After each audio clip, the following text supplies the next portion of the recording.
Well, we'll more than likely be talking about how Manchester's the greatest city on earth, you know what I mean? So I guess we're going to have Yes. to do a little bit of a PSA for people that no one's going to understand either of us now, which is actually quite refreshing because most of the people don't understand me.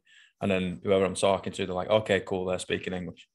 Well, now there's two of us, Tweedledum and Yeah. Tweedledee. I'll let you decide which one we Love are, it. you know? Love it. Rapping the North. In it, Northwest. Yeah. It's Northern Soul, you know? Yeah. Love it. Um, so tell us about your journey, what you do. Um, I'm really interested in how you started on this. It's a really cool niche. Not a lot of people get into it because it's like, where the fucking hell do I start? So let's go, mate. Here's the reins. Yeah. Run with it. Bloody hell, how long have you got? Um, so I am a mindset and manifestation coach. I work with primarily women in business, helping them to put themselves first and achieve their goals, live the best life, manifest the best life. And I got into this because when I left college, I was going to go to uni, but decided just within the space of like 24 hours that I wasn't going to go to uni and I wanted to be a makeup artist. So random. But and obviously my mum and dad loved that. They were so happy with that. That sarcasm. So after basically starting that business as a makeup artist, doing weddings for a living for about 4 years, I'd got that business up to the point where it was running quite well. And it was at this crossroads where it was like, I either carry on and be the best or sack it off and do something new and do something else. And when I thought about doing it for the rest of my life, I knew it wasn't for me. So I was at this point where I was like, well, if I don't want to run this business anymore, what do I want to do? I knew that I still wanted to work for myself. So I hired a coach and was basically to my coach, like, help me figure out what I want to do with my life. So that was a 6-month journey of really discovering more about myself. And throughout building my first business, I had become like nothing short of obsessed with personal development and business development. I developed a real like passion for marketing and the business side of it. Like I'm just such a geek with it. And I've never had that. Like no one in my family has ever run a business. Everyone has had a quote unquote like normal job, 9 to 5. And so this was like a whole new world for me and I was totally self-taught. And so through working with a coach myself, I realized that I love helping people. I want to make a big impact. I want to work with myself. So coaching just was like this light bulb moment for me of, oh, this is it, like it was a real turning point and I couldn't look back from there. And that was 5-6 years ago. So since then, obviously the way that I work has changed. It was primarily like life and career coaching when I started. And then as my business grew, I've moved more into business coaching. So I always say the work that I do now is like the combination of mindset support and the strategy, because you need both to run a business. And I would say it's about 80% mindset and 20% strategy. So yeah, and then I'm, super like spiritual and love all that side of things as well. So that's kind of come into it along the way too. Mate, I love that. Like that's, you've attacked a lot of stigmas that are back home, you know what I mean? It's kind of like grow up, get a job, have a kid. That's your life, rather than like branch off on your own, carve a path, figure it out, learn new things. It's like, no, you're gonna get like a blue collar, you're gonna pretty much do the same thing we've always done, right? And that's like the mindset of the North, isn't it? Just a bit of a bit of a side note for people that don't understand the North of England. Like it's just blue collar working through and through. So that's massive kudos to you to be able to like turn that around and be like, hey, in fact, that's not what I want to do. I want to be able to work for myself, I want to be able to carve a path, figure out this thing that is the mind, right, which is pretty difficult, and and go from there. Yeah, and I still think that like my partner's family, for example, think I've got some really weird job. They still don't fully get what I do when I try and explain that I'm a coach. Especially like, oh my God, Adam's mom, I was trying to explain what a podcast to her was once, and she was just like, she couldn't even comprehend it. So I just say like, yeah, work's going well, and then leave it at that now. Yeah, usually when you say you're self-employed, they're like, oh, so you're a drug dealer. You're like, no, that's completely different, man. You know what I mean? Yeah. I'm like, just because I don't work for the man doesn't mean I'm like underbelly of the society. You know, it's funny. That's funny. So in terms of mindset and manifestation, where would you start with someone?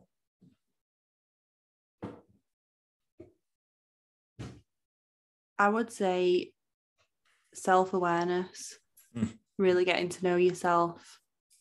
A big part of my work is learning to trust your intuition, because I think through things like societal conditioning, like you said, grow up, get a good job, get married, have kids, this is your trajectory, kind of get on with it. A lot of people have been taught to ignore their like gut instinct and what they really want and what they really want to do with their life, or even like life decisions, you know, like where should I move to, or should I say yes to this opportunity or no to it. So many of us have been taught to ignore our gut instinct and think about what we should do, or think about what our parents would have wanted us to do, or what we were taught to do. So I think with all of this, intuition is a big part, and that only can come when you're actually spending time like getting to know yourself more and being with yourself more as well, like spending more time on yourself, whether it be like, I think journaling is one of the easiest ways to get to know yourself, like get the thoughts out of your head onto paper and just have a conversation with yourself. So many of us are just running around like day to day, not even aware of what's going on in our head, or, you know, trying to ignore it or trying to push it away, or so I would say self-awareness and learning to trust your intuition.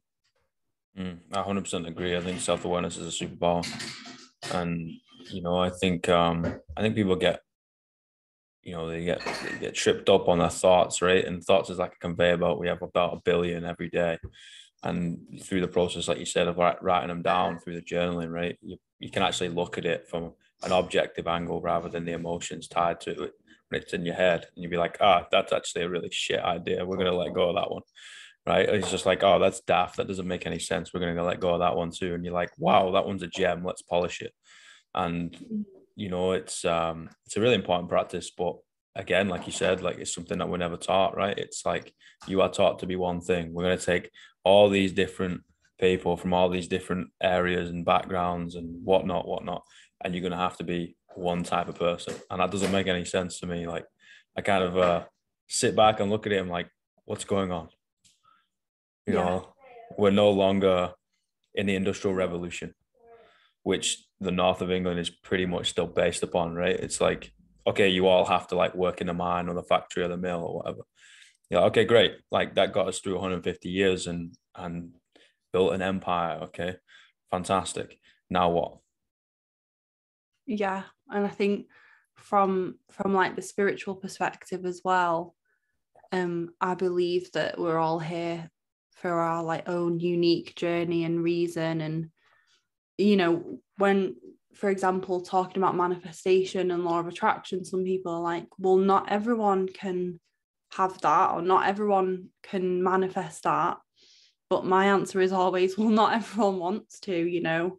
So not everyone wants the quote unquote secure, safe, like corporate job. Not everyone wants kids. Not everyone wants to have a mortgage even. Like, everyone has their own unique like path and desires and what they're here to do and be. And I think the more you can be aware of what you want, the more you can go out and create it for yourself, and like move away from what you've been told that you should want.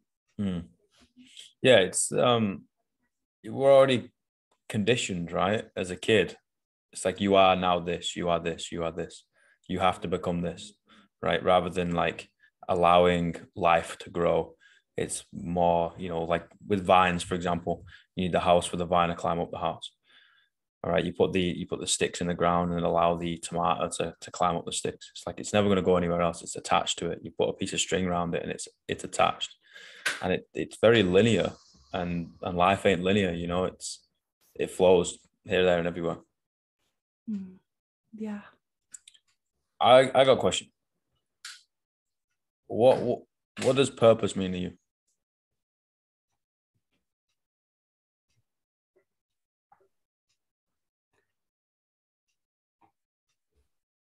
That's what I need to think of. I don't know. Think over it. I think purpose,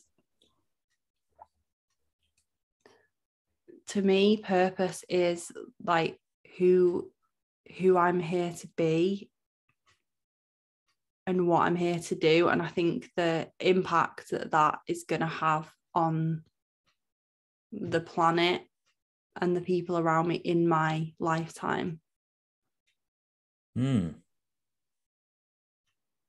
That's really interesting. And that's not, and it's not like one thing either. I think people can get caught up in, especially with, you know, talking of like industrial revolution, how we're conditioned to be so obsessed with like this 9 to 5 like lifestyle. I think people can be like, oh, well, I've not found my purpose yet. And what they mean is that usually they're not happy in their job and they want a job that they love. But your job is only one part of your purpose. You know, someone's purpose might be something completely different. Someone's purpose might be to make an impact, like caring for one of their family members. Someone's purpose might be to travel the world. Someone's purpose might be, you know, something completely different. And your purpose can also become different things throughout your life. So sometimes you can fulfill one aspect of your purpose and then it's going to change. And I think, like you shared with the example before, we want it to be linear, but it's not. So the purpose is who I'm here to be, what I'm here to do. But also it's like trusting that is unfolding throughout my entire life. Because right now I'm living my purpose, but if I woke up tomorrow and I didn't enjoy this work anymore, I would know that it wasn't my purpose anymore and that it was something different. And that requires like a lot of trust in yourself.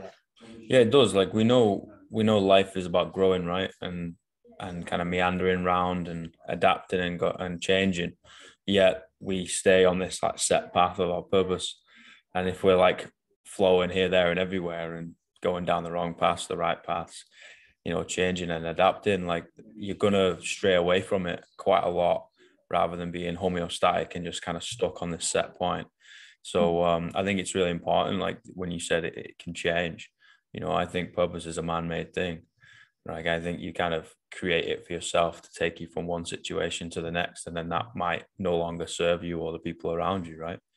And I think that's really important. And something that people should take home is it's okay to move that around, right? When you're playing chess, like you move one like piece forward, you don't just leave it there. Like if you want to move it again, you can move it again, right? It's fine. You just move it around. Yeah, exactly. Like you have the power to create change in your life. I think, like, what is coaching if not that?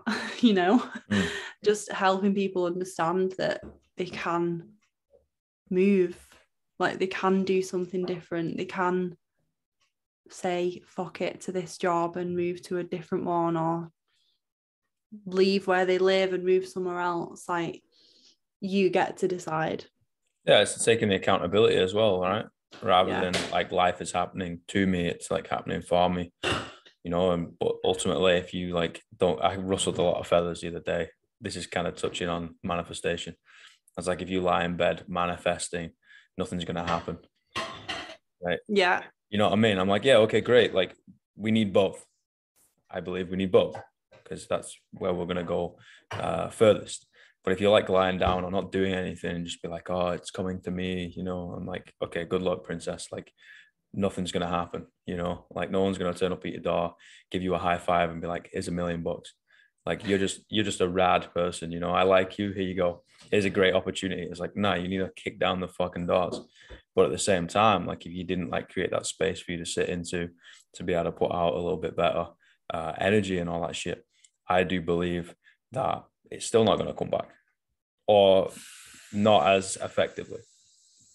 Yeah, it's totally both. And something I've learned about manifestation as well is, I do because I do think, I don't know how woo you want me to go, but I do think that there are some people or like some aspects of the world that could probably create things from just energy, but because we're human beings in a physical body, we don't have that ability, right? Like, being in the physical like realm, we need to physically do things in order to create other physical things. Energy is a huge part of it, but movement is as well, and move, like creating that momentum for ourselves. So yeah, there's many different laws, and I think we look at the law of attraction as the like the westernized view of manifestation, really, like The Secret, which most people have come across, but there's so many other universal laws as well, and law of action is one of them. And so is law of free will, which we spoke about before. Like, at the end of the day, it's up to you. Like, it's up to you to move, it's up to you to decide. Yeah, I really agree. Like, I think, we are physical beings, right? We learn and adapt through moving most of the time. And that law of action is really important for us. And I think we need to be able to pair them all up, right? Rather than having them as singular. Be like, I'm gonna like just kind of do stuff, or I'm just gonna like attract it. And it's like, no, you need it all. Exactly, yeah. Because on the flip side, like, if you're just hustling and trying to work really hard, but you feel like shit, or your mind, like your thoughts are like, you've got really bad critical thoughts, or you might be like working to, let's say, grow your business, but you're not actually believing that you can grow your business. And so that energy element is off. And that's always going to like unconsciously block you as well. So you need both, totally. How did you get into spirituality then? And how did you, and why did you kind of marry the two with the whole business side? I think for me, 2020 was a big year for me, as it was for most people. Because I would say before 2020, the spiritual stuff that I was into would have come under the category of like things that most people have done, like meditation, yoga, all that kind of stuff.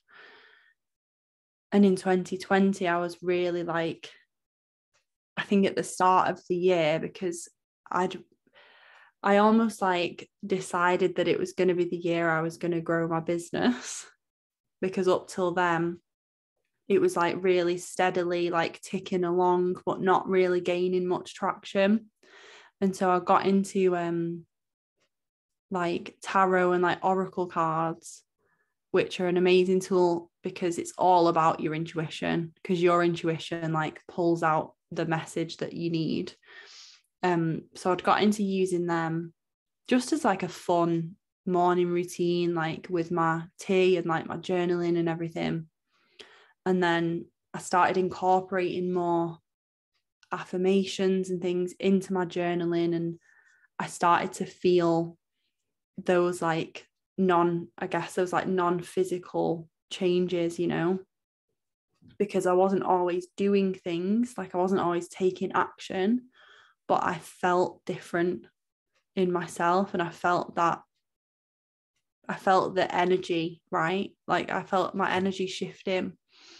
And then throughout 2020, my business was like blowing up, and it kind of coincided obviously with the pandemic, but also with me having made that decision and being able to show up in that good energy in a way that was focusing on serving other people.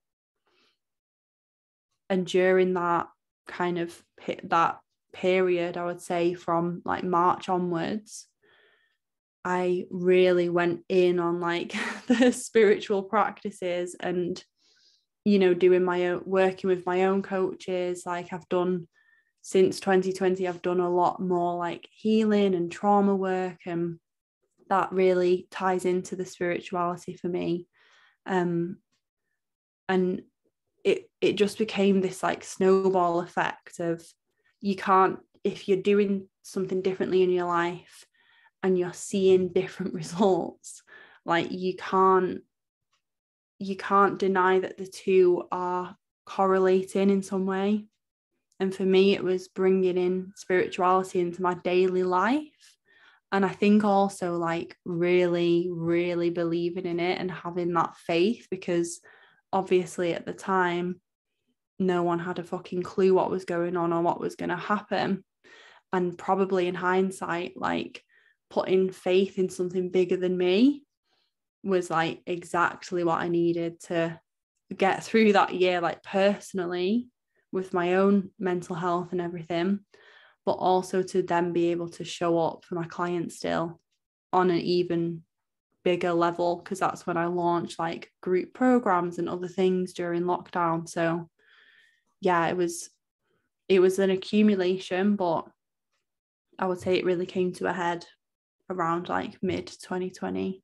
I think that authenticity shines through though, right? Like people, it worked out. It would have helped with the whole pandemic. Everyone's got a little bit more time to twiddle their thumbs and think about their own shit, right? But at the same time, like if you hadn't done anything, and wouldn't have changed, right? Like nothing would have happened.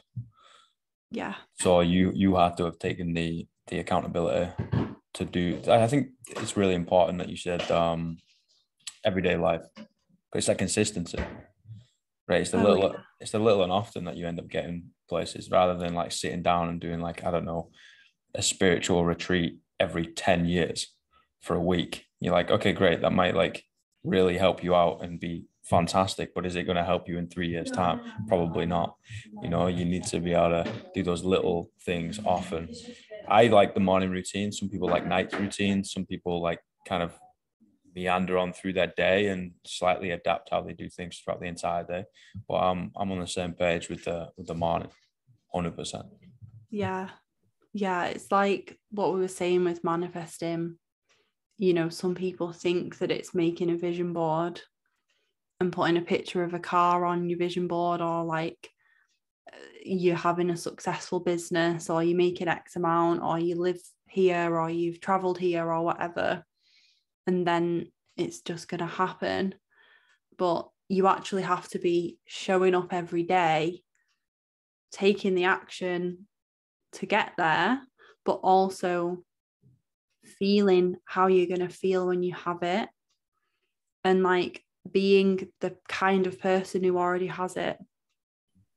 And that is the spiritual and the mindset work for me, is the morning, you know, in my morning routine, it's very like consciously and intentionally thinking like, how am I showing up today? Yes. Who am I being? Like, how do I want to feel? Like, how do I want to make other people feel? You know, how do I want this day to go? Exactly, because you've got that in your mind, and then you're adapting and doing the work, right? Like people think it's some sort of magic, and sometimes you got to believe in that magic because it makes you do the work, right? It makes you Yeah.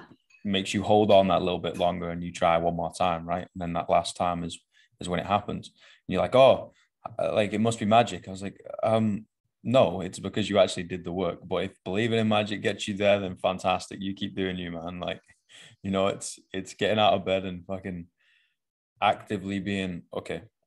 This is how I'm going to address the things that's going on. This is how I'm going to address the world in a pandemic. Great example, right? Like everyone's head was in their ass. It was like, okay, cool. How are we going to do this? Right. 1 foot forward, 1 foot forward, 1 foot forward. We're 2.5 years later. That's a lot of feet forward, right? Or you could have just waited till the perfect time. Maybe now, right? You'd be in exactly the same position. Yeah. Yeah. Mm. And I do believe that there is a little bit of magic involved, but that's not for us to even logically like be able to see, which is why you do just need to keep showing up with that faith that it is happening. That's it. Like, faith faith stretches beyond religion and magic and all this type of shit. Like it's just something that an individual believes in, something that's greater than what they can actually see, Yeah. right? And it's what something that keeps us going, right? And we all have faith. Like some people have faith on the bloody football, other people have Yeah. have faith in a big man in the sky, whatever. It doesn't matter. Whatever keeps you going and whatever gets your ass off the couch and does something, keep believing that, man. Like you can believe in M&M's for all I care. I love it. Have you had the peanut butter M&M's though? Oh God, I've not had them in ages. Oh, they're naughty. All like the crispy ones. Yeah, they were good. I remember them well. Oh, they're like crack. I'm not allowed them. I inhale them. Yeah. Got them all in a line, and I'm joking. What is like the standard of chocolate in New Zealand? Would you say it's as good? Or You're putting me on record now, and I can't really like. They've got a brand called Whitaker's, which is actually phenomenal. It is top class, but I can on record say it is as good as Cadbury's. You know what I mean? I have to yeah. back home, Yeah. but Whitaker's is phenomenal, and the ice cream here is better. I'll put that out. Mm, The ice cream's way better. The cool. chocolate milk's good too. You got me on a fucking tangent. Sorry. Oh no. Oh yeah, I'm like obsessed with chocolate milk. That's my Achilles heel. Don't put it in front of me.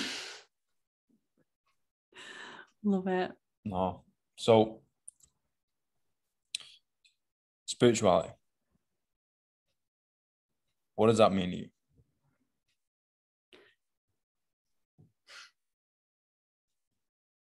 you? You hit the nail on the head with what you just said. It's believing in something bigger than yourself that is beyond you.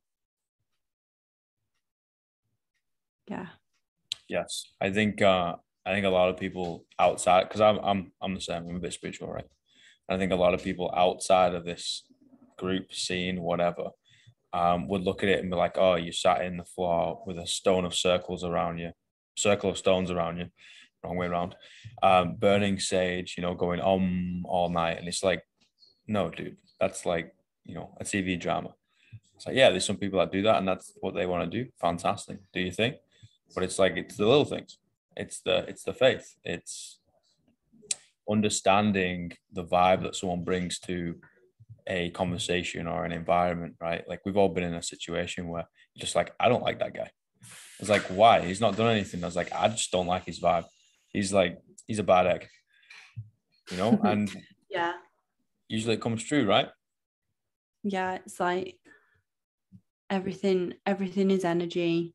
We are made up of energy, therefore like we are, or we are affected by each other, we are connected in certain ways. Like, you know, everyone is just, there's no, I think in spirituality, like there's no hierarchy, you know, there's no like good versus bad, like there is in, I guess, like modern religion.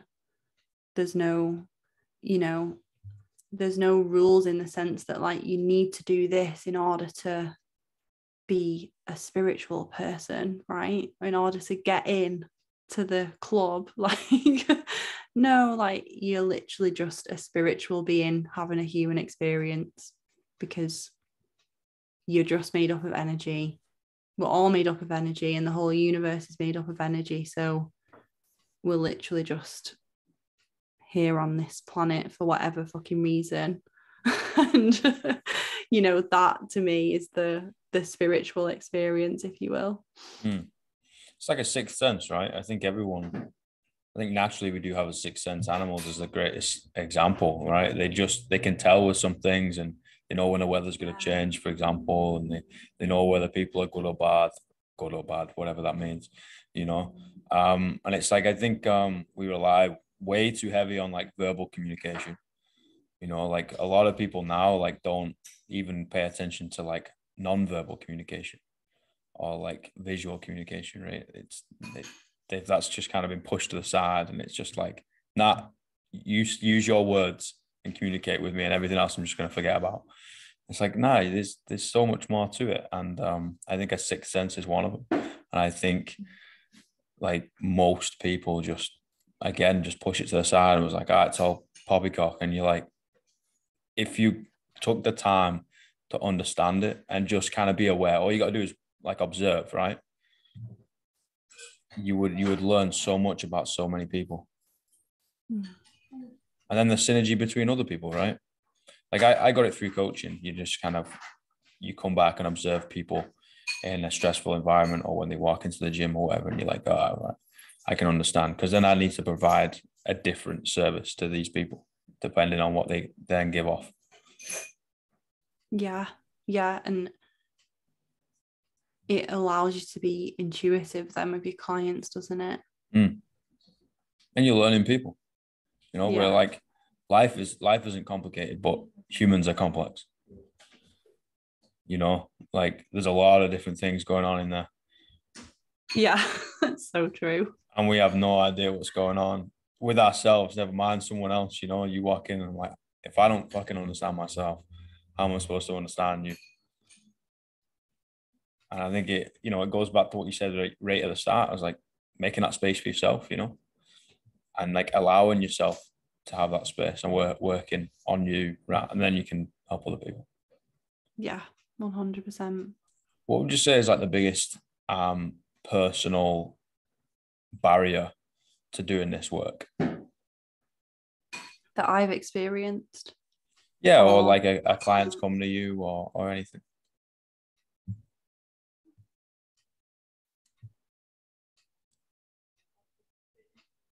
I think like fear and our ego is a big one.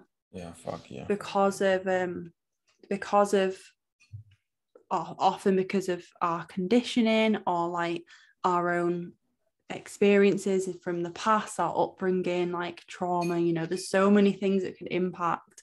And when I say trauma, I don't just mean like horrific things that we think of as, oh, that's trauma. I mean like the tiny things as well that we're not, like psychologists and therapists are now, you know, saying it's still trauma, it's just like a lower level, you know. So bullying at school, or God, I'm trying to think of some examples that like come up a lot. Bullying is a big one. Embarrassment. Even like, yeah, like school in general. Having like money is a big one, because I work with, you know, business a lot. Money mindset is such a hurdle for so many people, because they've had quite often like quite painful experiences around money growing up, whether it be like, you know, seeing their parents argue over money or not having enough money, coming from a working class kind of background where it's, you know, they then have this fear of like other people judging them for moving, you know, out of that area or earning more than their family or whatever else. And I think because of our conditioning, and ultimately like the beliefs and the meaning that our brain and our unconscious mind has created, having experienced those things, we then carry these like fears that aren't serving us and we don't even consciously want. So often I see with my clients, it's like the biggest barrier is this conscious unconscious divide, where consciously you want to grow your business, consciously you want to achieve your goals, you want to feel healthy, you want to feel like your best self. Unconsciously you're scared of judgment. Unconsciously you're scared of rejection, you're scared of failure, you're scared of success in many cases. I think fear of success is something that not enough people talk about, because we get, you know, we're so focused on fear of failure, as, you know, people go, oh, like what's the worst that can happen, it'll be fine, like you'll figure it out.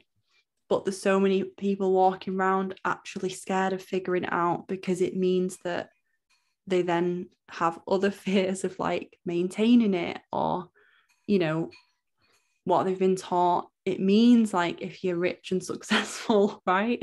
Like, and so I think those fears that we carry based on our experiences and our upbringing and everything else, that's often the biggest barrier, because when it becomes like, when we're working with the unconscious mind, we're talking about like deeply rooted beliefs that were formed in our childhood often.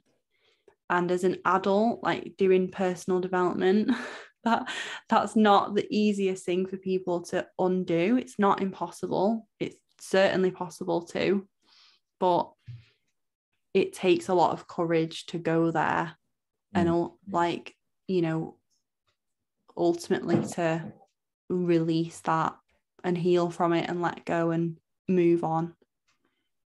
Yeah. Still got a stigma around it as well, isn't it? You know, working on yourself was like, oh, why? Are you a bit weird or something? Like, you're not kind of fully, you know what I mean? Like, there's still some weird little stigma attached to it that a lot of people don't understand. And I think, you know, the really important point is from the kids. You know, it's everything that's kind of been pushed on them, right? And then they just kind of follow that. They usually get to, whether it's mid-20s or it's mid-40s, and they're like, what am I doing? You know, I've kind of stuck on this path that wasn't for me, that I was just placed on. I just ran with it and just kind of like put the blinkers on. And I could only ever see forward. And then you turn around and be like, whoa, what the fuck? And that's when you get people like hitting a midlife crisis, right? Yeah. Because they don't know who they are. Yeah.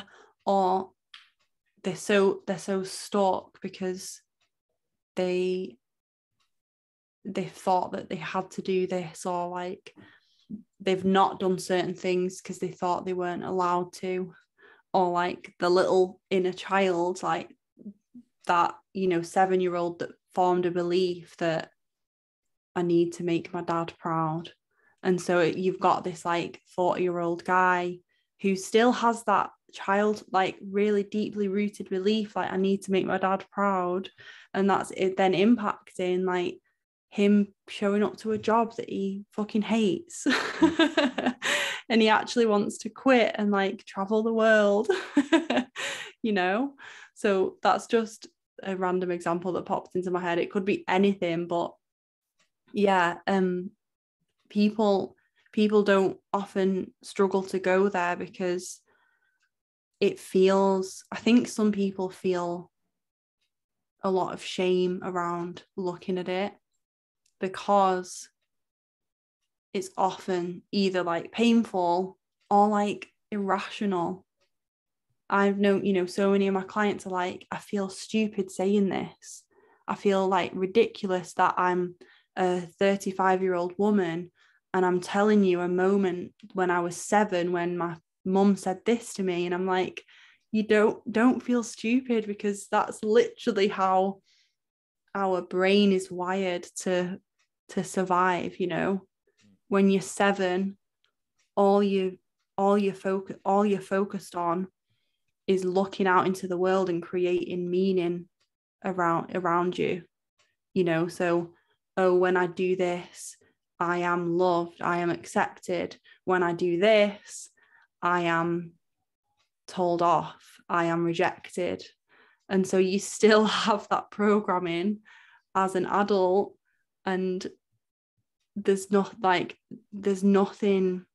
not normal about that. It's totally normal.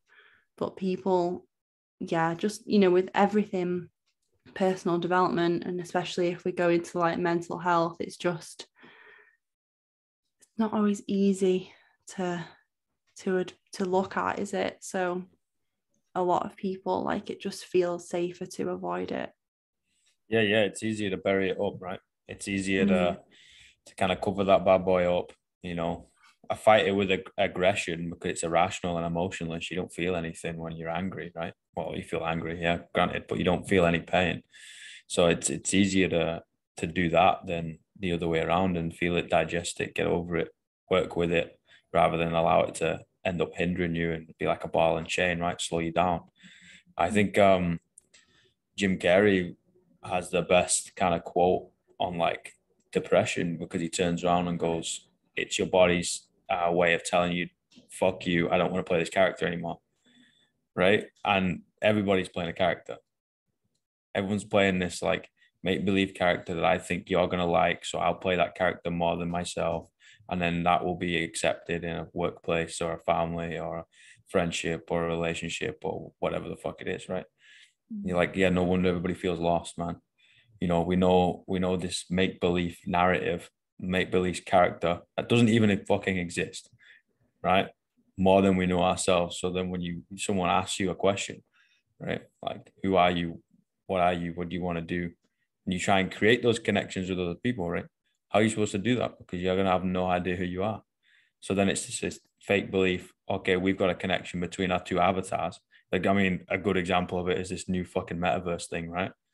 It's like, okay, great. We're pushing the boundaries of modern technology, and that's the way it's going to go. Let's be honest. We're not going to be able to get away with that. But I think it has to go the other way too. I was like, okay, great. We're going to create this like avatar, this metaverse, all this technology. Fantastic. We can like heal people and help them. Great. Now we need to go the other way too, though. But otherwise, we're going to lose ourselves. You got to be real careful, right? You've got to put yourself on like an emotional checklist. And you're like, right, if I'm going left, I also need to go right, because life is everything in between two extremes, right? You're born and you die, and then everything that happens, like complete euphoria and complete fucking depression, everything between that is life. And I think it's really important what you're doing. I really hope it comes into skills. I hope we can somehow just get the conversation started, right? It's like, oh no, we can't teach kids to like figure out who they are. Why? What? Because they'll misbehave? Yeah. I would love to do that. I think there's so many things that I do day to day now where I'm like, oh, wouldn't it have been great to learn about this at school? That would have been really helpful. It would have saved me a lot of time and energy having to learn it and now teach it to other people as an adult. No, I mean, they could have already known it and been practicing it. Like I think schools are bringing in things like meditation now, thank God, but not on I don't imagine on like a national scale yet. It needs to be like just as important as algebra or whatever the fuck like kids are learning in maths that I now don't remember at all. I don't know about you. Mate, I can't remember shit. Now like everyone relies on the calculator on the phone. Yeah. Like, what was the use of that? I remember unless you're gonna like literally be a scientist, and like be a really high level accountant. Like there's, yeah. Oh, we could go down a rabbit hole with that conversation. I think the problem is the skills that have a little bit more leeway to bring this in are usually the private or the grammar skills, right? They have a little bit less restriction on them and they can do what they want, but that's a pay to play. So we're helping out the higher society, right? And then the working class. I don't know about you, but I just went to a state school. You know, it's like they usually, you speak to I speak to teachers now, and you speak to any of them, they're like, dude, our hands are tied, crossed behind our backs, and our legs are put together. Like they can barely do anything because it's all set. And you're like, no fucking wonder. No wonder kids don't get it. No wonder kids like rebel. No fucking wonder, because the teachers feel like they can't do anything and they're there for the love to like help people, right? They do a phenomenal job. But at the same time, if we like slap them in the face, blindfold them and tie them the like hog tie them together, how are they going to help people? You know? So that's an issue. It's like, how do we make it widespread? How do we start the conversation for everybody? You know, like the whole healthy eating thing. I made a point maybe yesterday, the other day on a conversation I had. I was like, this is great. You know, healthy eating, fantastic, you know, organic and all that. Okay. High five. Well done. We're starting a conversation, but it's going to cost you another £100 a week. Right. I was like, how do you expect someone to do that when they have £0 left in their account on Tuesday and they get paid the following Monday? You know what I mean? Like it just creates more separation, which creates more divide, which creates more hate within the society, which then ultimately hinders you down the line. It's like, no. If we're going to do this, if we want equality, it means equal on all parts, right? Which means, okay, cool. We're going to have equal opportunity for everybody in every situation, full stop. And then if they don't decide to take their fucking foot and cross the start line and start walking, then that's on them. Yeah. Couldn't agree more. I get fired up with this shit, man. You know, like I've been around, you know, like I went in the south of England, I was in London, I was in Auckland, I was in Christchurch. Like I've fucking traveled around, like I've coached here, there, and everywhere. I spoke to a lot of people, and it's like, okay, cool. Like the problem is the same. You know, the people look different, they sound different, their age is different, their ability is different, but the problem is the same. There is no equal opportunity. That doesn't exist, right? Okay, yeah, apply capitalistic ideologies to a communistic sort of starting point, right? Okay, we're all equal. Great. Equal. Now do what you need to do. Do what you want to do. Yeah, I think I can get on board with that. You know, like, I don't know, man. Like, because there's too many people born with the ceiling above them, right? And it's like, oh, you're only ever going to be a piece of shit. And you're like, wait, what? Like, this is a fucking human being. Like, we've not nurtured them to be anything. We're not allowed them to do anything, right? No. You have to go the army. But they could have made a fantastic painter, right? They could have been an incredible accountant, right? No. You have to be a doctor. They could have been like a great F1 driver. Like, who knows? You know, it could have been like completely left field. And then you go the other way, right? Like some people have a ceiling underneath them. So they're never truly going to know what it's going to be like. And you're like, okay, that's fantastic. How do the other half live, right? It's like, how do we help everybody? Because everybody's got pressure. You know, you said something earlier where it was like our trauma. I was like, there's intensities, there's levels to that 100%, but perception is reality, right? So if you perceive something to be traumatic to you, it doesn't matter what I fucking think about it. You know, you could go to the post office and they don't have any first class stamps and it could like break you. It doesn't matter what I think about it. I might think that's fucking ridiculous, but that doesn't matter, right? It's like, how do you figure that out and then work with it, right? Law of individuality. Do whatever you need to do. Live and let live, man. Yeah. And speaking of like, you know, class and social economic stuff and, you know, everything else, like even like cultural, racial, like there's so many layers to trauma that do impact, the starting point of someone. which is why I think when you're talking about mindset and business and manifestation, like that needs to be part of the conversation, because Yeah, totally. someone needs support with that first before they can go and like post on Instagram about the business. Yeah. It's acknowledging. That's all it is, Yeah. just acknowledging, like understanding that you've got a different perspective to me.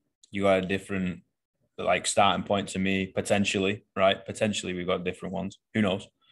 Like I see heads, you see tails, like there's two sides to the coin. It's just like acknowledging that rather than being like completely ignorant to it. Ignorance is bliss, yeah, but we don't get anywhere. Yeah. Like it's understanding and accepting one's differences and walking forward. Yeah. Walk into the sunset holding hands like a fairy tale. Yeah. So I got three questions. What's the greatest piece of life advice you've ever received?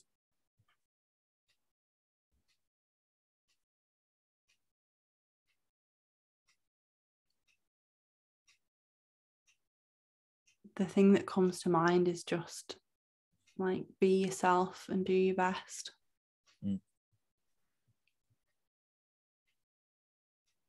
I like it. That's all you can do. Literally, Yeah. that's all you can do. Like, it might sound simple, but honestly, if you don't do that, you're screwed. So Yeah. it is the foundation.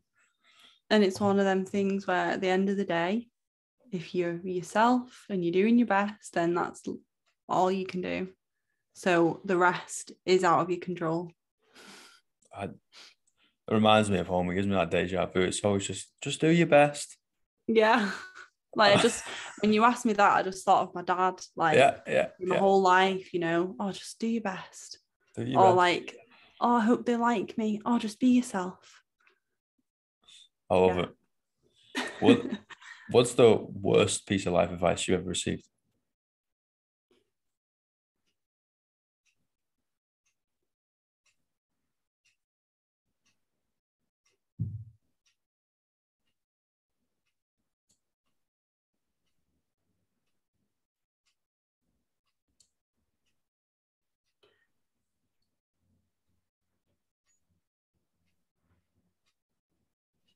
Same again from my parents. I remember my dad saying once, or he would say quite a few times, he would be like, sometimes you just need to jump through hoops.